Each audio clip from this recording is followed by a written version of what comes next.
오늘은 고난주간 첫 밤기도회인데 낮에 일하랴 또 밤에 와서 기도회 하랴. 이번 한 주간이 육신적으로 고됩니다. 몸 관리 잘 하시고 또 이 고됨이 예수님의 고난에 조금이나마 동참하는 그런 마음으로 함께 할 수 있으면 좋겠습니다. 오늘 말씀은 겟세마네 동산에서 벌어진 이야기입니다. 요 직전에 예수님께서 제자들과 겟세마네 동산에서 기도하시고 세 번씩이나 이 잔을 내게서 옮겨 달라고, 그러나 내 원대로 말아달라고, 하나님 혹시 다른 계획 없냐라고 그렇게 두려움 가운데 기도하시다가 세 번째 기도하실 때 보니까 저 멀리서 사람들이 올라오고 횃불을 들고 올라오는 것을 보게 되었어요. 그래서 이제 기도하시다가 자리에서 일어나셔서 잠자는 제자들에게 찾아가서, 야 일어나라, 이제 됐다, 그만 자라, 나와 함께 가자 하면서 그것을 피하는 게 아니고 오히려 먼저 맞이하고 그걸 적극적으로 임하는 예수님의 모습을 보게 됩니다. 그런데 예수님을 붙잡으러 오는 맨 앞자리에 누가 서 있느냐? 앞자리에 누가 앞장서서 예수님을 잡으러 오고 있느냐? 참, 이 기도하는 11명 제자에 빠졌던 가룟 유다가 예수님을 잡으려고 맨 앞자리에서 올라오고 있는 것을 보게 됩니다. 그들은 또 올라오면서 이미 서로 책략을 만들었어요. 치밀해요. 그래서 얼마나 이렇게 제자가 이렇게 적극적으로 배반할 수 있는지 모를 정도로 군호를 짜서 내가 가서 입맞춤하는 사람이 예수님인 줄 알고 단단히 붙잡아라고 이렇게 서로가 이렇게 계략을 하고 오고 있는 것을 보게 됩니다. 자, 그 모습을 한번 보겠습니다. 다시 한번 우리 43절 44절입니다. 같이 읽겠습니다. 예수께서 말씀하실 때 곧 12 중에 하나인 유다가 왔는데 대제사장들과 서기관들과 장로들에게서 파송된 무리가 금과 몽치를 가지고 그와 함께 하였더라. 예수를 파는 자가 이미 그들과 군호를 짜 이르되 내가 입맞추는 자가 그이니 그를 잡아 단단히 끌어가라 하였는지라. 내가 입맞추는 자를 잡아서 단단히 끌어가라. 이게 어찌 제자가 할 소리입니까? 제자들 중에서 유다는 가장 먼저 야삭 빠르다 할까요? 눈치가 빠르다 할까요?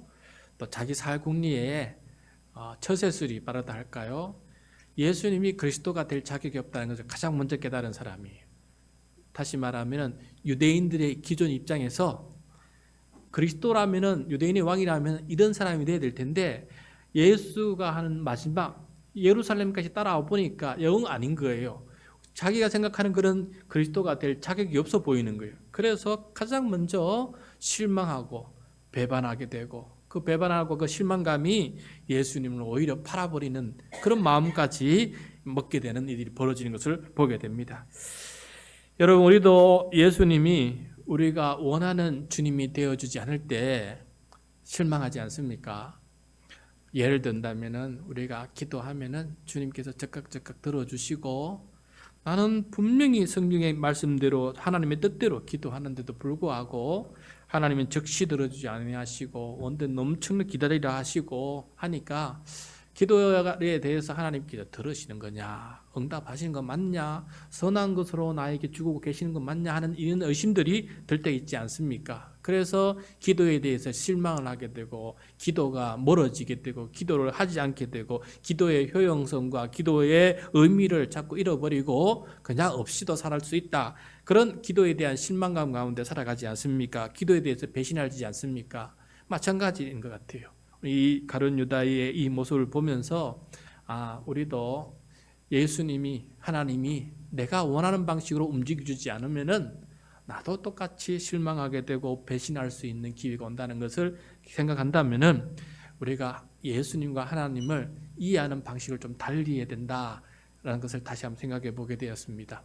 내 방식대로 예수님을 움직이거나 하나님께서 움직이는 것이 아니고 내가 하나님의 방식대로 따라가는 사람이 되어야 될 때 그 바른 방법이지, 하나님이 나를 따라오라, 예수님이 나를 따라오라 하게 되면은 예수님, 하나님 내 마음대로 안 따라오거든요. 그래서 자꾸 실망하게 될 때가 많이 있습니다.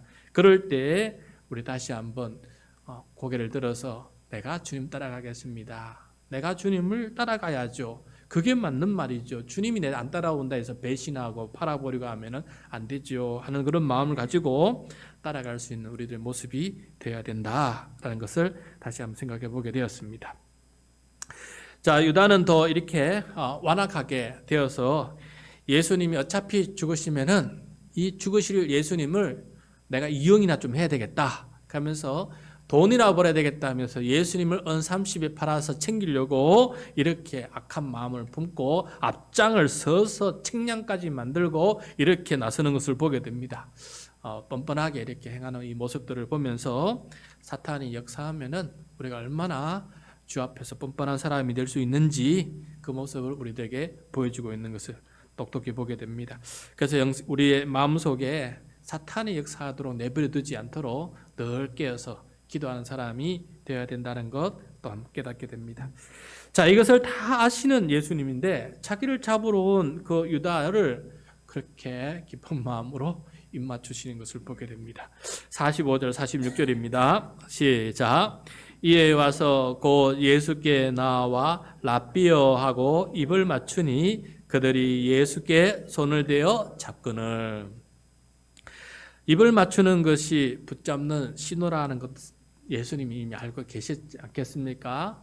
그럼에도 불구하고 예수님은 어쩌면은 이 제자랑 마지막으로 입맞춤이다 한 생각으로 그렇게 또 입맞춤을 하시면서 그를 맞아들인 것을 보게 됩니다. 그러나 예수님은 그 입맞춤을 피하지 않으셨어요.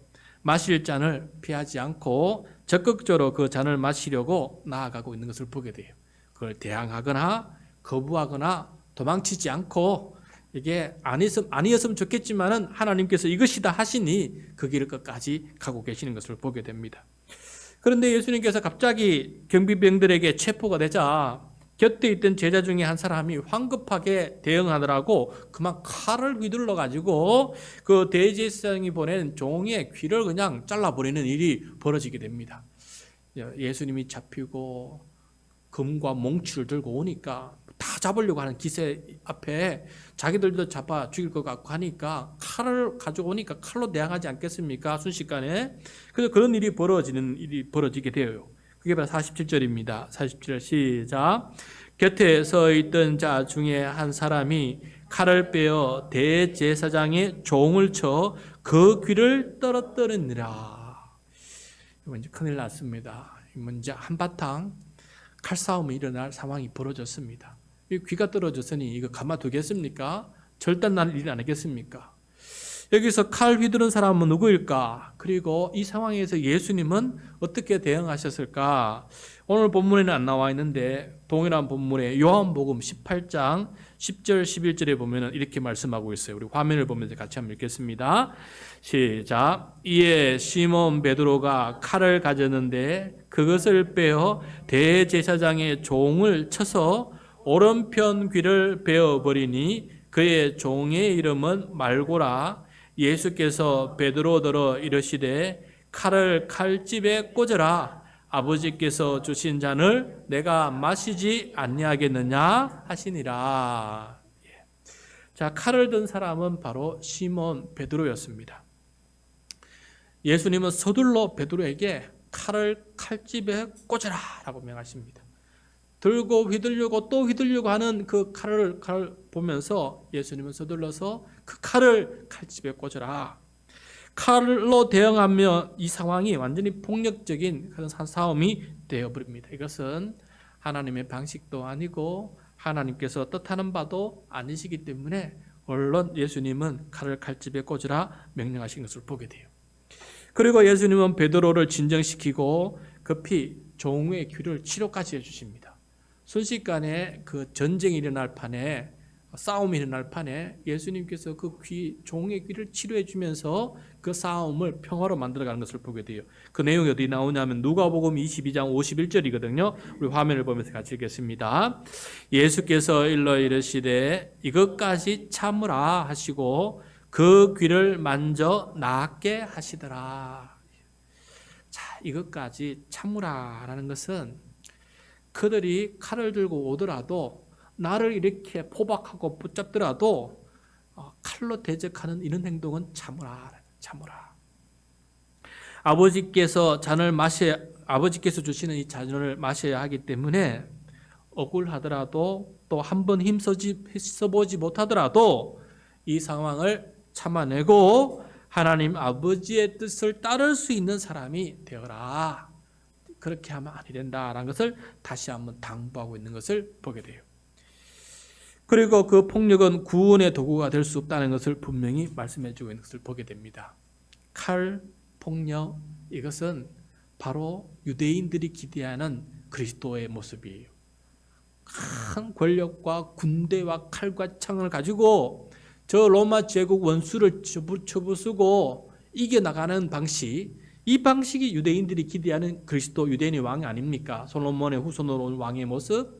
그렇지만은 예수님은 그런 모습이 아니다는 거 진작에 얘기하고 계시지 않습니까? 나는 사랑과 희생과 대속적 죽음으로 참된 평화, 죄와 죽음을 이겨나가는 그런 그리스도다라는 것을 보여주시기 위해 왔는데 이렇게 칼부림하게 되면 안 되는 것이죠. 그래서 이 모습은 좋지 못하다라는 것을 우리들에게 보여주고 있습니다.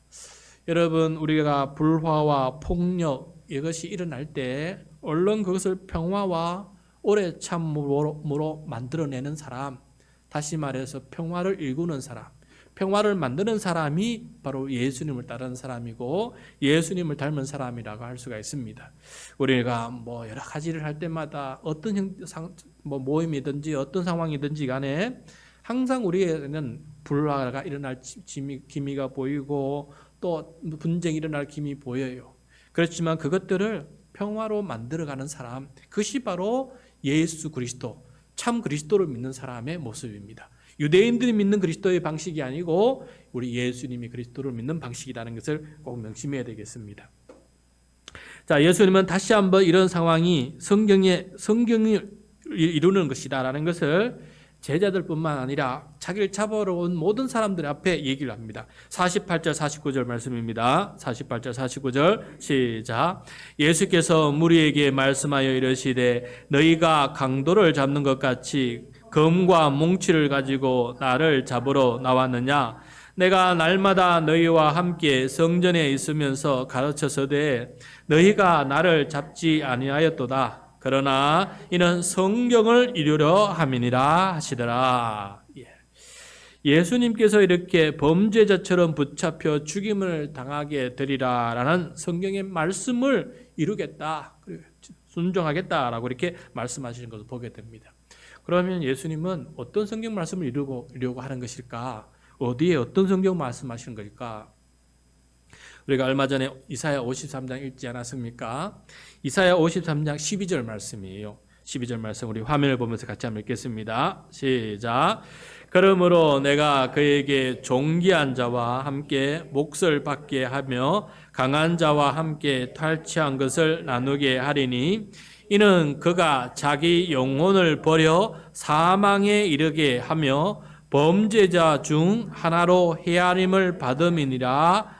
그러나 그가 많은 사람의 죄를 담당하며 범죄자들을 위하여 기도하였느니라. 여기서 예수님은 자기 영혼을 스스로 버려서 사망에 이른다라고 말씀하고 있습니다. 그러므로 예수님은 이런 상황에서 자기 죽음에 대해서 남에게 탓하는 데 집중하지 않습니다. 여기서 대제사장, 서기관, 장로들 때문이라 이런 말도 하지 않으시고 가룟 유다 때문이라고 말도 아니하시고 그 병정들 때문이라고 말씀하지 않으시고 물론 그들 때문이긴 맞지만은 그러나 이 사건을 이끌어가는 주인공이 그들이 아니다는 거예요.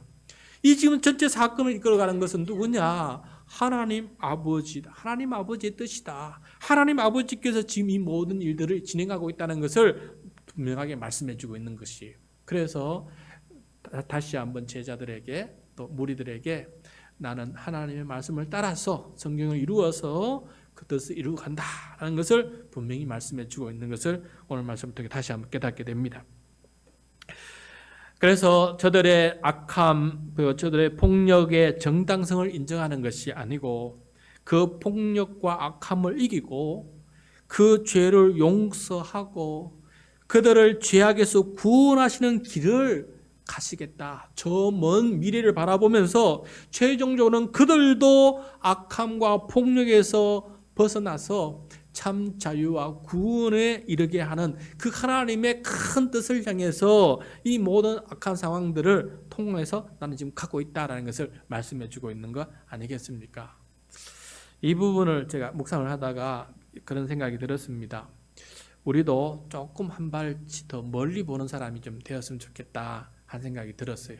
지금 당장은 앞에 있는 거 보면은 막 그냥 화로 나면 화로 대항해야 되고 불의로 오면 불의로 대항해야 되고 막 그래야 되는데 좀 더 멀리 바라보면은 결국 그 사람과 내가 같이 상생하고 같이 하나님의 자녀가 되고 같이 평화롭게 살아가는 형제자매가 되는 것이 궁극적인 하나님의 뜻이라는 것을 우리가 이해하게 된다 그러면은 좀 더 멀리 바라보면서 당장은 그 모든 것이 내 앞에 힘들고 어렵고 참아내기 힘든 상황이 벌어질지라도 하나님의 뜻을 이루기 위해서 하나님의 구원을 이루기 위해서 이 상황들을 이겨나가는 그런 모습을 가지고 살아가는 것, 이것이 바로 예수님의 방식이다. 그래서 궁극적으로는 다 하나님의 뜻을 바라보면서 모두가 다 하나님의 형제 자매가 되어야 되고 모두가 다 구원을 받아야 되고 그러므로 우리 모두 다 평화로운 관계로 살아가야 된다는 것이 이 궁극적인 목적에 흔들림이 없다면은 지금 당장 벌어지는 이 모든 불화, 이 모든 과정도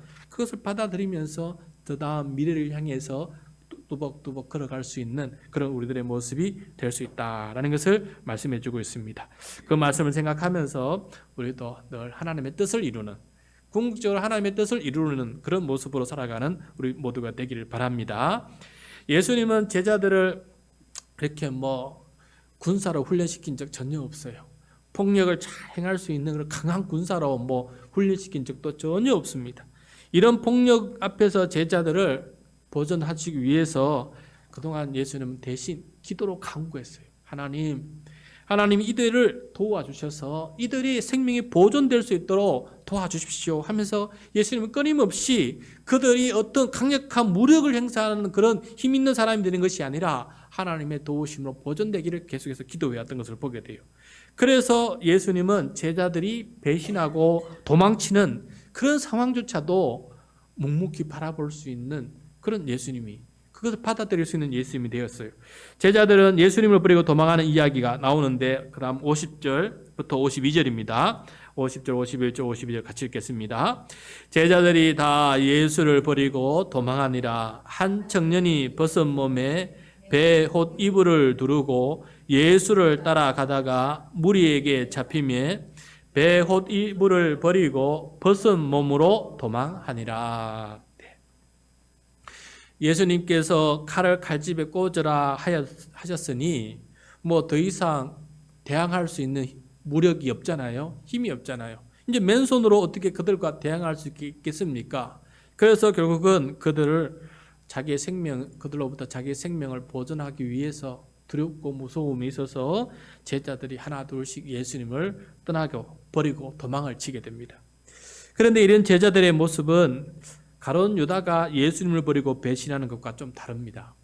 왜냐하면 예수님께서 성전 경비병들에게 붙잡혔을 때 예수님은 경비들에게 이미 신신당부를 한 말씀이 있어요. 그게 바로 요한복음 18장 8절 9절인데 그 말씀 다시 한번 읽도록 하겠습니다. 화면을 보면서 예수께서 대답하시되 너희에게 내가 거니라 하였으니 나를 찾거든 이 사람들이 가는 것은 용납하라 하시고 이는 아버지께서 내게 주신 자 중에서 하나도 잃지 아니하였사옵나이다 하신 말씀을 응하게 하려 함이러라.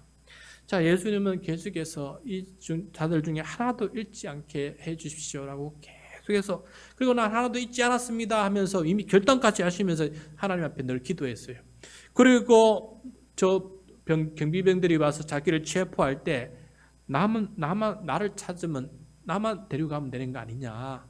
대제사장과 서기관과 장로들이 나를 잡아오라 그랬지 저 제자들을 잡아오라는 거 하지 않은 거 아니냐. 그러므로 이 사람들은 가는 것을 용납해라 라고 이미 말씀을 해두신 거예요.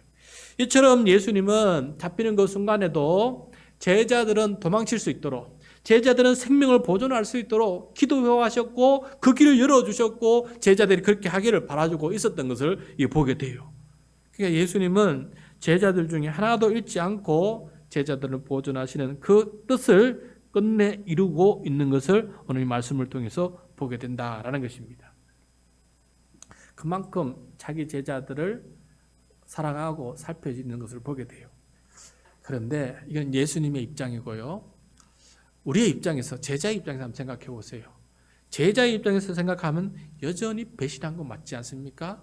여전히 도망친 거 맞지 않습니까? 두고 후회하고 부끄럽고 민망스러운 일 아닙니까? 폭력 앞에서, 죽음 앞에서 방어를 할 힘이 없어서 예수님을 홀로 그렇게 붙잡혀가게 내버려두고 도망치는 거 아닙니까? 그래서 이거는 누구에게도 후회하고 통회할 그런 일이 아니겠어요. 이런 와중에 51절에 보면은 제자가 아닌 한 청년이 등장합니다. 많은 신학자들은 이 청년이 바로 마가복음을 기록한 마가라고 추측을 해요.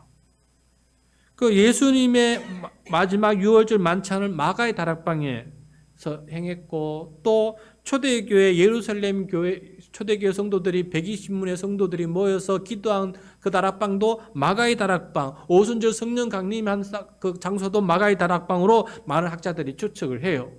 그러니까 아마도 식사를 하고 제자들과 예수님이 올라갔는데 그 방향으로 겟세마네 동산으로 병정들이 막 가니까 마가는 그걸 보고 뭔 일 있나 싶어서 뒤에 따라온 것 같아요. 그래서 뒤에 따라왔다가 제자들도 다 도망가고 있는 상황에서 마가는 끊임없이 그들을 따라가는 거예요. 예수님을 따라가다가 들킨 겁니다. 들키니까 옷입을 입고 있는 것을 그냥 빼앗기고, 그게 붙잡히니까 빼앗겨 벗어버리고 벌거벗은 몸으로 도망치는 것을 보게 돼요. 그런데 마가가 이게 자기 이야기인데, 이 부끄러운 이야기인데, 제자들이 다 도망간 부끄러운 이야기를 쓰면서 끝부분에 자기의 부끄러운 이야기도 여기에 써놓고 있는 것을 보게 돼요. 여러분, 왜 이런 부끄러운 이야기를 성경 기록할까요? 왜 성경이 이렇게 진솔하고 정직할까요? 그것은 바로 하나님의 사랑과 하나님의 은혜와 하나님의 구원하신 능력을 더 높이 보여주기 위해서 이렇게 기록하고 있는 것을 우리가 보게 됩니다. 이렇게 배신하고 이렇게 도망친 이 제자들임에도 불구하고 하나님은 우리를 다시 부르시고 우리를 다시금 세워주시고 우리를 다시 일꾼으로 삼아서 예수님의 일을 할 수 있는 사람으로 만들어 가시는 하나님의 그 크신 사랑이 크다라는 것을 강조하기 위해서 이 모든 것들이 나오는 거예요. 우리가 삶을 나누다가 강조하다가 나의 못난 모습을 이야기하는 이유가 무엇입니까?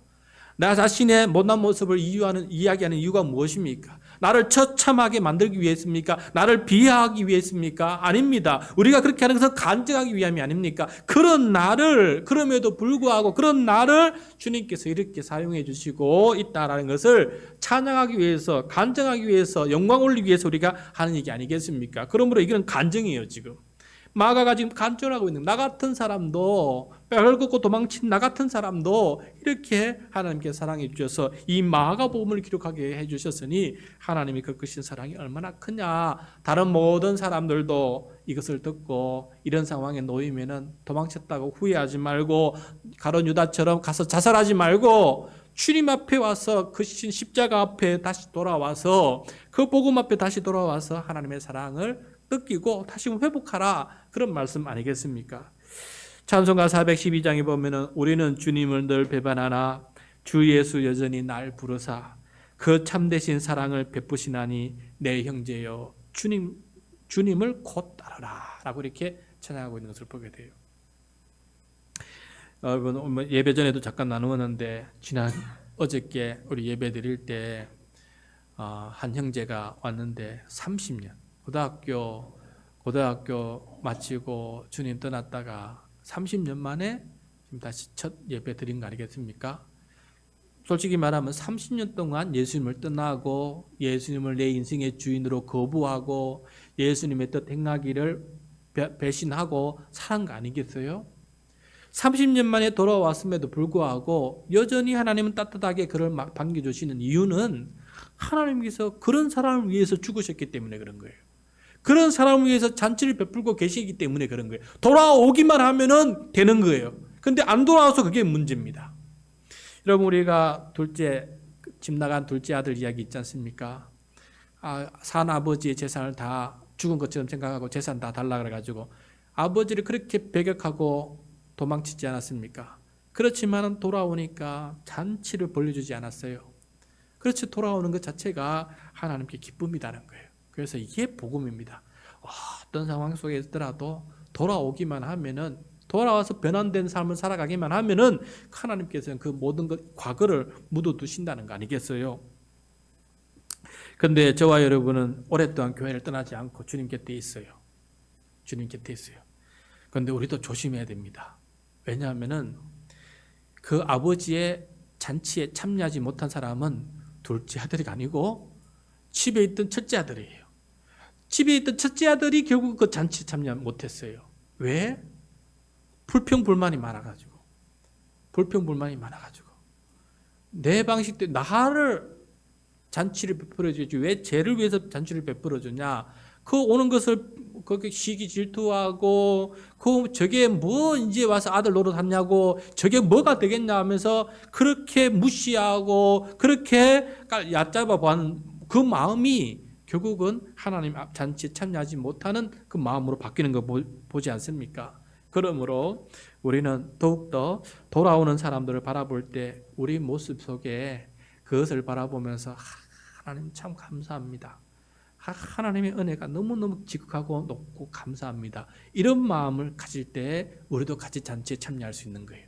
그런데 뭐 저런 게 돌아와가 뭐 하겠어 이렇게 생각해 버리면은 내가 결국은 잔치에 참여 못하는 꼴이 되는 거예요. 그걸 자기가 몰라요. 자기만 몰라요. 예수님은 아시는데. 그래서 오늘 말씀을 보면서 마가가 이렇게 자기가 이런 사람이었는데도 불구하고 이렇게 다시금 귀한 주님의 제자로 삼아주신 것을 바라보면서 배신 이후에도 주님의 은혜는 있다라는 것을 늘 기억하면서 배신하는 이 제자들을 꾸준히 바라보면서 그래 지금 배신하더라도 돌아올 걸 생각하고 주님은 묵묵히 받아들이고 모든 배신 앞에서도 주님은 그렇게 오히려 기도해 주시는 주님의 모습을 보면서 오늘 또 우리가 기도할 때 주님은 십자가의 길을 갈 때 나의 이런 모습을 보시면서 갔었구나.